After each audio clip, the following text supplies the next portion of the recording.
به ونتوكل عليه ونعوذ بالله من شرور أنفسنا ومن سيئات أعمالنا من يهد الله فلا مضل له ومن يضلل فلا هادي له ونشهد أن لا إله إلا الله وحده لا شريك له ونشهد أن محمدا عبده ورسوله.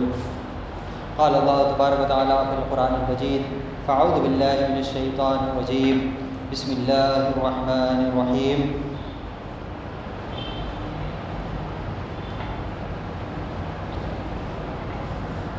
حضرات محترم، اللہ تبارک و تعالیٰ اپنی مقدس کتاب کے اندر ارشاد فرما رہا ہے لا اقسم بهذا البلد وانت حل بهذا البلد. مجھے اس شہر کی قسم جبکہ تم اس شہر میں تشریف فرماؤ. حضرات محترم، گزشتہ جمعہ ہم نے مدینۃ المنورہ کے کچھ فضائل و برکات سنے تھے. آج اسی ضمن میں ہم مکۃ المکرمہ کے کچھ فضائل و برکات اور اس کی کچھ تاریخ سنیں گے.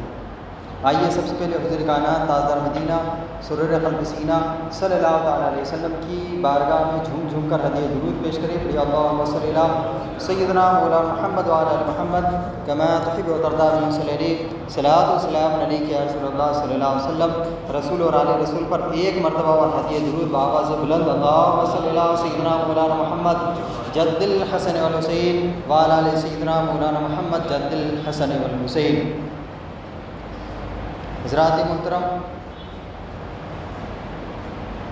حج کے ایام قریب ہے اور خوش بخت ہیں وہ لوگ جو حج کے لیے تشریف لے جا چکے ہیں اور کچھ جانے کی تیاری میں ہیں. اللہ تعالی ہمیں بھی حج کی سعادتوں سے سرفراز فرمائے اور حرمین شریفین کی بار بار باادب حاضری نصیب فرمائے.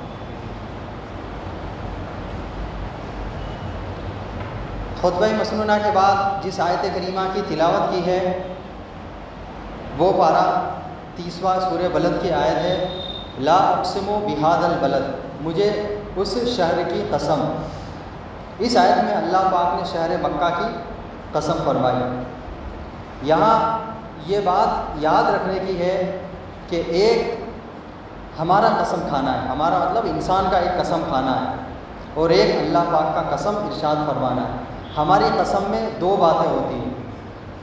نمبر ایک، ہم اپنی بات کو پختہ کرنے کے لیے، پکا کرنے کے لیے، یعنی یہ دلیل، یہ ثبوت پیش کر رہے ہیں کہ میں نے جو بات کہی ہے وہ سچی ہے، تو ہم اس ضمن میں قسم کھاتے ہیں کہ ہاں یہ جو میں نے بات کہی ہے یہ میں قسم کھا کے کہتا ہوں کہ یہ بات سچ ہے، اور یہ جو بات عرض کر رہا ہوں جس پر لوگ یقین نہیں کر رہے ہیں، اب میں لوگوں کو یقین دلانے کے لیے اس بات پر قسم کھا لوں گا. اس سے سامنے والے کو یقین آ جائے گا کیونکہ میں نے قسم کھا لی ہے، لہذا اس کی بات سچی ہے. اور دوسرا یہ کہ ہم ہمیشہ اپنے سے بلند رتبہ کی ہی قسم کھاتے ہیں، اوپر. مثلا ہم کہتے ہیں اللہ پاک کی قسم، یقیناً اللہ پاک بہت ہی بلند رتبہ ہے. ہم مخلوق ہیں، اللہ پاک خالق ہے. ہم مملوک ہیں یعنی غلام ہیں اور اللہ پاک مالک ہے. ہم رزق کے محتاج ہیں، اللہ پاک رزق عطا فرمانے والا ہے. غرض ہم جب بھی قسم کھائیں گے اپنے سے بلند رتبہ ہی کی قسم کھائیں گے. لیکن اللہ پاک جب قسم ارشاد فرماتا ہے اس میں یہ دونوں باتیں نہیں ہوتی ہیں. اللہ پاک نے جو بات ارشاد فرما دی وہ ویسے ہی پختہ ہے، اسے مزید قسم کے ذریعے پختہ کرنے کی حاجت ہی نہیں ہے. بھلا اللہ پاک سے بڑھ کر سچی بات کس کی ہو سکتی ہے؟ قرآن پاک میں ارشاد ہے وَمَنْ أَصْدَقُ مِنَ اللَّهِ قِيلًا، یعنی اور اللہ سے زیادہ کس کی بات سچی ہے؟ جب سب سے سچا اللہ پاک ہی ہے، اس نے جو فرما دیا وہی حق ہے، وہی سچ ہے. لہذا اللہ پاک جب قسم ارشاد فرماتا ہے تو اس میں بات کو پختہ کرنا مقصود نہیں ہوتا، بلکہ اللہ پاک کا قسم ارشاد فرمانا یہ بتانے کے لیے ہوتا ہے کہ اے لوگوں، یہ چیز جس کی قسم اللہ پاک نے ارشاد فرمائی ہے یہ انتہائی بلند رتبہ اور اونچی شان والی ہے. لہذا اللہ پاک نے جب فرمایا لا اقسم بهذا البلد، مجھے اس شہر کی قسم، یعنی مجھے مکہ پاک کی قسم، پتہ چلا کہ مکہ پاک انتہائی عظمت والا، بہت فضیلت والا شہر ہے کہ رب کائنات نے اس شہر مبارک کی قسم ارشاد فرمائی ہے۔ اب ذرا سوچئے کہ شہر مکہ کو یہ شرف کس کے ذریعے سے ملا؟ اللہ پاک نے اس قسم ارشاد فرمائی ہے اس کی۔ ہم مکہ شریف کو اپنی نگاہوں میں رکھتے ہیں، سوچنا شروع کرتے ہیں کہ آخر مکہ پاک کو یہ شرف کس ذریعے سے ملا۔ سب سے پہلے ہمارے سامنے کعبہ شریف کا تصور آتا ہے۔ کعبہ شریف اللہ پاک کا گھر ہے، یہ دنیا کی پہلی عبادت گاہ ہے، حضرت ابراہیم علیہ السلام کی تعمیر ہے، اس کا حج کیا جاتا ہے، اسے دیکھنا بھی عبادت ہے، اس پر دن رات رحمتوں کی جھماجھم برسات ہوتی ہے۔ کعبہ شریف بڑی عظمت والا ہے، لہٰذا ہو نہ ہو مکہ پاک کو فضیلت کعبہ شریف کے ذریعے سے ہی ملی ہے، مگر نہیں، قسم اٹھانے کا سبب کعبہ نہیں ہے۔ اب ہم مزید تصور جماتے ہیں، ہمیں یہاں صفا مروہ کی پہاڑیاں دکھائی دیتی ہے، یہ وہ مقدس پہاڑیاں ہیں جنہیں اللہ پاک نے شعائر اللہ یعنی اللہ پاک کی خاص نشانیاں فرمایا ہے، جن پر حضرت حاجرہ رضی اللہ تعالیٰ عنہا کے مبارک قدم لگے ہیں۔ یہ مکہ پاک کی فضیلت کا سبب ہو سکتی ہے، مگر نہیں، قسم ارشاد ہونے کا سبب یہ بھی نہیں ہے۔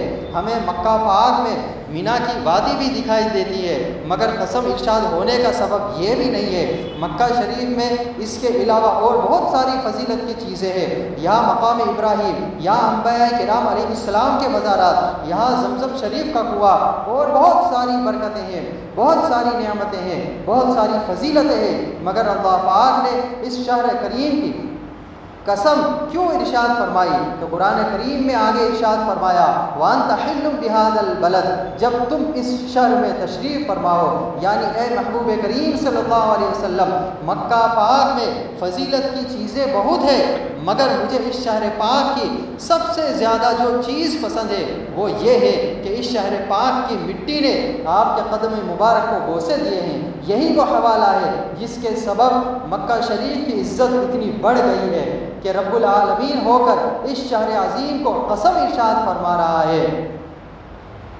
جن راہوں سے حضور نبی کریم صلی اللہ علیہ وسلم کا گزر ہوا، قرآن پاک نے ان راہوں کی مٹی کی بھی قسم فرمائی ہے۔ ایسے مبارک پاؤں کے تلووں کی عزت وجاہت پر لاکھوں سلام ہو۔ علماء کرام فرماتے ہیں کہ اللہ پاک نے کئی رسول علیہ السلام کی رسالت کی بھی قسم ارشاد نہیں فرمائی، مگر محبوب ذیشان مدنی سلطان صلی اللہ علیہ وسلم کی شان ایسی ہے کہ اللہ پاک نے آپ ہی کی نہیں بلکہ آپ کی رسالت کی، آپ کے زمانے کی، آپ کی زبان پاک سے نکلے ہوئے الفاظ کی، یہاں تک کہ آپ کے شہر پاک کی بھی قسم ارشاد فرمائی ہے۔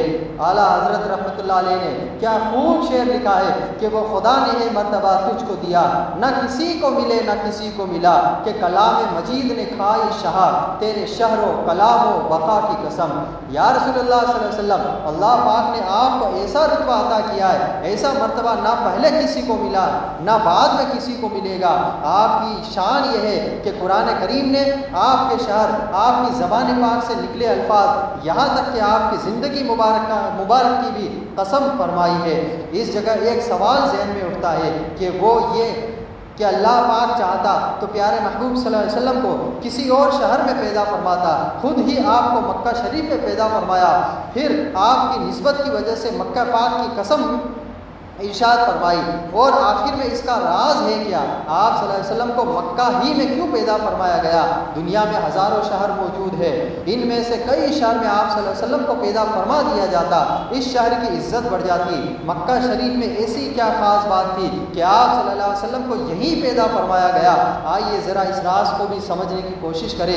دیکھیں، رب العالمین تمام جہان کا رب ہے، لیکن ہم جانتے ہیں کہ اللہ پاک کے رب ہونے کا جیسا اظہار محبوب ذیشان صلی اللہ علیہ وسلم پر ہے، ایسا اظہار کسی اور پر نہیں۔ وہ رب تو میرا بھی ہے، لیکن جیسے کمالات محبوب صلی اللہ علیہ وسلم کو عطا ہوئے ہیں، مجھے تو ان کا ذرہ بھی نصیب نہیں۔ میری آنکھ یہ ہے کہ دیوار کے پیچھے نہیں دیکھ سکتی، وہ فرش پر بیٹھ کر عرش کو دیکھتے ہیں۔ میرا ہاتھ 4 فٹ کے فاصلے پر رکھی چیز تک نہیں پہنچ سکتا۔ محبوب صلی اللہ علیہ وسلم زمین سے ہاتھ بڑھائے تو جنت کے پھولوں تک پہنچ جائے۔ میں چند میٹر کے فاصلے سے نہیں سن سکتا۔ محبوب صلی اللہ علیہ وسلم کے مبارک کان لاکھوں کلومیٹر دور کی آوازیں بھی سماعت فرماتے ہیں، بلکہ سب جانے دیجئے محبوب صلی اللہ علیہ وسلم کا بچپن مبارک میں یہ شان ہے کہ وہ چاند اشاروں پر چلاتے تھے، چاند جھک جاتا جدھر، انگلی اٹھاتے مہد میں کیا ہی چلتا تھا اشاروں پر کھلونا نور کا۔ ہماری ہزاروں سال کی زندگی ہو اور ہم ساری زندگی ہی عبادت میں گزار دیں، پھر بھی اس رتبے کے قریب کو بھی نہیں پہنچ سکتے۔ پتہ چلا کہ اللہ پاک کے رب ہونے کا جیسا اظہار محبوب صلی اللہ علیہ وسلم پر ہو رہا ہے ویسا اظہار کسی پر بھی نہیں ہوا۔ اسی لیے اللہ پاک نے قرآن کریم میں بار بار فرمایا ربک ربک ربک، یعنی اے محبوب صلی اللہ علیہ وسلم آپ کے رب نے فرمایا، آپ کے رب نے قرآن اتارا، آپ کا رب نعمتیں دیتا ہے، آپ کا رب حکمت والا ہے، آپ کا رب علم والا ہے، یعنی اللہ پاک نے اپنے رب ہونے کی نسبت بار بار محبوب صلی اللہ علیہ وسلم کی طرف فرمائی۔ اسی لیے کہ شان ربوبیت کا جیسا اظہار محبوب صلی اللہ علیہ وسلم پر کیا ایسا کسی پر نہیں کیا۔ اسی طرح اللہ پاک ساری زمین ہی کا رب ہے، ہر ملک کا رب ہے، ہر ذرے کا وہی رب ہے، مگر مکہ پاک کی شان دیکھیے کہ اللہ پاک نے اپنے رب ہونے کی خصوصی نسبت اس شہر کی طرف فرمائی، رب ہذہ البلدہ، یعنی اس شہر مکہ کے رب۔ اس سے پتہ چلتا ہے کہ اللہ پاک رب تو ساری ہی زمین کا ہے، مگر اس کی شان ربوبیت کا جیسا اظہار مکہ پاک پر ہے ایسا کسی خطے پر نہیں ہے۔ یہ مکہ شریف ہی ہے جو بالکل بے آباد تھا، پانی کا نام و نشان یہاں نہیں تھا، زمین بنجر تھی، پرندہ بھی یہاں پر نہیں مارتا تھا، لیکن اللہ پاک کی شان ربوبیت کا اظہار ہوا۔ بہت ہی فضیلت والے نبی حضرت ابراہیم خلیل اللہ علیہ السلام کو حکم ہوا کہ اے ابراہیم اپنے شہزادے کو مکہ چھوڑائیے۔ اسماعیل علیہ السلام جو ابھی دودھ پینے کی عمر میں تھے مکہ پاک پہنچ گئے، پھر ان کے قدموں کی برکت سے چشمہ زمزم جاری فرما دیا، لوگوں کے دل اس شہر پاک کی طرف کھینچ دیے۔ جہاں پہلے پرندہ پر نہیں مارتا تھا، اب یہ حالت ہے کہ بعض دفعہ آپ دیکھیں تو وہاں قدم رکھنے کی بھی ذرا سی جگہ وہاں نہیں ملتی، وہاں دنیا کی ہر نعمت مل جائے گی۔ یہ اللہ پاک کی ربوبیت کا خاص اظہار ہے جو اس شہر پاک میں ہو رہا ہے۔ یہ مناسب ہے کہ مکہ پاک کی محبوب کریم صلی اللہ علیہ وسلم کے ساتھ تمام مخلوقات میں شان ربوبیت کا جیسا اظہار حضور صلی اللہ علیہ وسلم پر ہوا ایسا کسی پر نہیں ہوا۔ یوں ہی تمام زمین میں شان ربوبیت کا جیسا اظہار مکہ مکرمہ میں ہوا ایسا کہیں اور نہ ہوا۔ لہٰذا یہ شہر پاک ہی اس لائق تھا کہ محبوب صلی اللہ علیہ وسلم کی پیدائش کا شرف اسے عطا کیا جائے۔ اس لہٰذا اللہ تعالیٰ نے فرمایا لا اقسم بہذا البلد وانت حل بہذا البلد، مجھے اس شہر کی قسم جب کہ تم اس شہر میں تشریف فرما ہو، یعنی اے محبوب صلی اللہ علیہ وسلم ہمیں اس شہر پاک کی قسم کہ یہ شہر پاک آپ میں قدم چومنے کے لائق ہو پایا۔ رستہ ہے عرش و کرسی اور لا مکہ ہے، مکہ ہے تیرا مولد، طیبہ مقام تیرا۔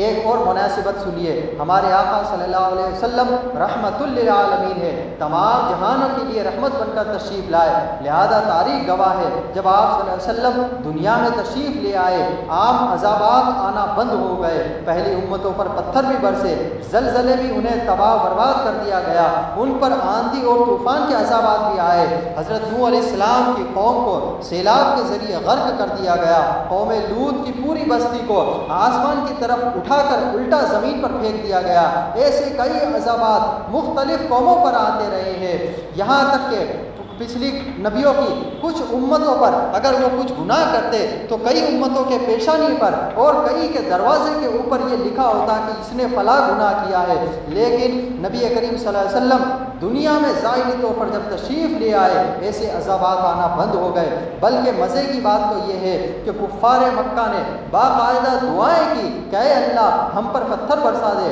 ہم پر دردناک عذاب اتار دے، مگر اللہ تعالیٰ نے قرآن کریم میں فرمایا وما کان اللہ ليعذبهم وانت فيهم، اور اللہ کی یہ شان نہیں ہے کہ انہیں عذاب دے جب تک اے محبوب تم ان کے اندر تشریف فرما ہو۔ یہ محبوب صلی اللہ علیہ وسلم کے رحمت للعالمین ہونے کا ایک نظارہ ہے۔ اعلیٰ حضرت فرماتے ہیں کہ انت فیہم نے عدو کو بھی لیا دامن میں، عیش و جاوید مبارک تجھے شہدائی دوست، یعنی اللہ پاک نے انت فیہم اے محبوب جب تک تم ان میں تشریف فرما ہو کر غیر مسلموں پر بھی عذاب نہ بھیجا، معلوم ہوا کہ محبوب صلی اللہ علیہ وسلم کی رحمت نے غیر مسلموں کو بھی دنیاوی عذاب سے بچا رکھا ہے، لہذا اے عاشق رسول تجھے مبارک ہو، تو صرف دنیاوی عذاب سے نہیں بچتا بلکہ عشق رسول کے صدقے آخرت کے عیش و آرام کا بھی حقدار ہے۔ نبی کریم صلی اللہ علیہ وسلم کی اس شان کا فیضان مکہ شریف کو بھی ملا ہے، جو یہاں آ جاتا ہے اسے امن نصیب ہو جاتا ہے۔ حضرات محترم، قوم سمود جن کی طرف حضرت صالح علیہ السلام کو نبی بنا کر بھیجا گیا، ان کے مطالبے پر پہاڑ سے ایک حاملہ اونٹنی نکالی گئی، جب ان بدبختوں نے معجزات دیکھ کر بھی کلمہ نہ پڑھا تو اونٹنی کو شہید کر دیا، تو ان پر عذاب اترا، ایک شدید چنگاڑ کی آواز آئی جس سے یہ سب کے سب فنا ہو گئے۔ حدیث پاک میں ہے، جس کا میں خلاصہ عرض کر رہا ہوں، کہ اس عذاب نے ساری قوم سمود کو صفحہ ہستی سے مٹا دیا، سب کے سب ہلاک ہو گئے مگر ایک شخص بچ گیا۔ صحابہ کرام علیہ رضوان نے بڑی حیرانی سے پوچھا، یا رسول اللہ وہ کون تھا؟ فرمایا اس کا نام ابو رغال تھا، وہ اس وقت مکہ پاک میں تھا، اسی وجہ سے اس پر عذاب نہیں آیا، لیکن جب وہ مکہ شریف سے باہر نکلا عذاب نے اسے گھیر لیا اور وہ بھی ہلاک ہو گیا۔ ایک بار پیارے آقا صلی اللہ علیہ وسلم طائف کی طرف جا رہے تھے، راستے میں ایک قبر کی طرف اشارہ کر کے فرمایا یہ ابو رغال کی قبر ہے، یہاں سے اس پر عذاب اترا تھا لہذا یہی دفن کر دیا گیا۔ اس کے ساتھ ایک سونے کی چھڑی بھی رکھی گئی، صحابہ کرام نے اس کی قبر کھود کر دیکھا تو وہاں سونے کی چھڑی بھی موجود تھی۔ یہ مکہ شریف کی فضیلت ہے۔ محبوب کریم صلی اللہ علیہ وسلم تمام جہانوں کے لیے رحمت ہے، آپ صلی اللہ علیہ وسلم کی برکت سے تمام جہانوں کو امن نصیب کیا گیا۔ اسی شان کا فیضان مکہ شریف کو نصیب ہوا تو مکہ پاک بھی مقام امن بن گیا۔ حضرات محترم، مکہ شریف محبوب ذیشان صلی اللہ تعالی وسلم کی ایک اور مناسبت سنیے۔ آپ جانتے ہیں اللہ پاک کی سب سے پہلی عبادت گاہ کس نے کی ہے؟ سب سے پہلی عبادت کس نے کی ہے؟ ہمارے محبوب صلی اللہ علیہ وسلم نے۔ حدیث پاک میں ہے، نور خدا احمد مجتبیٰ صلی اللہ تعالیٰ علیہ وسلم کا نور سب مخلوقات سے پہلے بنایا گیا، یعنی اللہ تعالیٰ نے جتنی بھی چیزیں بنائی ہے، جتنی بھی مخلوقات بنائی ہے، سب سے پہلے اللہ تعالیٰ نے نبی کریم صلی اللہ علیہ وسلم کے نور کو پیدا فرمایا، اور حضرت آدم علیہ السلام کی تخلیق سے 2000 سال پہلے کی بات ہے۔ یسبح ذالک النور، نور مصطفیٰ اللہ پاک کی تسبیح کرتا تھا، وہ تو سبح الملائکۃ بتسبیحہ، اور فرشتے اس تسبیح کو سن کر تسبیح کرتے تھے۔ پتہ چلا سب سے پہلے فرشتوں سے بھی پہلے اللہ پاک کی عبادت پیارے محبوب صلی اللہ علیہ وسلم نے کی ہے۔ اب زمین کی طرف آ جائیے، زمین پر ہزاروں شہر ہے، ان تمام شہروں میں سب سے پہلے جس شہر پاک نے اللہ پاک کی اطاعت کی ہے وہ مکہ پاک کی زمین ہے۔ قرآن کریم میں فرمایا فقال لها وللارض ائتیا طوعا وكرها قالت اتینا طاعین، تو اللہ نے اس سے اور زمین سے فرمایا کہ دونوں خوشی یا ناخوشی سے آ جاؤ، دونوں نے عرض کی ہم خوشی کے ساتھ حاضر ہیں۔ یعنی اللہ پاک نے زمین کو پیدا فرمانے کے بعد فرمایا اے زمین اپنے اندر کے خزانے اور منافع باہر نکال دو، یعنی زمین کے اندر جو فائدہ بخش چیزیں ہیں اس کو باہر نکال دو۔ اور روایت میں ہے اس وقت ساری زمین نے ہی ادب سے عرض کیا اے اللہ پاک میں حاضر ہوں، مگر زمین کے تمام خطوں میں سے سب سے پہلے جس خطے نے لبیک کہا تھا وہ مکہ مکرمہ کی پاک زمین تھی، اسی لیے اللہ پاک نے اسے حرم قرار دیا گیا۔ حضرات محترم، مکہ پاک کو پیارے محبوب صلی اللہ علیہ وسلم کے ساتھ یہ چند مناسبتیں حاصل ہے، اور یہ بھی ہے کہ جو چند عرض کی ہے شاید یہی حکمت ہے کہ آپ صلی اللہ علیہ وسلم کی پیدائش کے لیے بھی اسی شہر پاک کو سلیکٹ فرمایا۔ لا اقسم بہذا البلد وانت حل بہذا البلد، مجھے اس شہر کی قسم جب کہ تم اس شہر میں تشریف فرماؤ، یعنی اے محبوب صلی اللہ علیہ وسلم اس شہر پاک کی قسم کہ یہ شہر آپ کے قدم چومنے کے لائق ہے، کاش ہمیں اس شہر پاک کی زیارت نصیب ہو، ہم بار بار مکہ جائیں، مدینہ جائیں، مکہ پاک میں سانس لینا، یہاں عبادت کرنا، تلاوت کرنا، نماز پڑھنا، کعبہ شریف کو دیکھنا، طواف کرنا، مینا و عرفات کا قیام کرنا ہمیں نصیب ہو جائے۔ حضرات محترم، جن لوگوں کو اللہ تعالیٰ نے اس طرح سے مناسب اسباب پیدا فرمائے، انہیں بھی یہ چاہیے کہ ہم بار بار مکہ مکرمہ کی حاضری ہمیں نصیب ہو اور ہم زیارت سے سرفراز ہو۔ اللہ تبارک و تعالی ہمیں اور آپ کو مکہ مکرمہ کی عزت کرنے اور اس شہر کی طرف باقیام اور باعبادت زیارت ہمیں نصیب کرنے کی توفیق رفیق عطا فرمائے۔ استغفر اللہ ربی من کل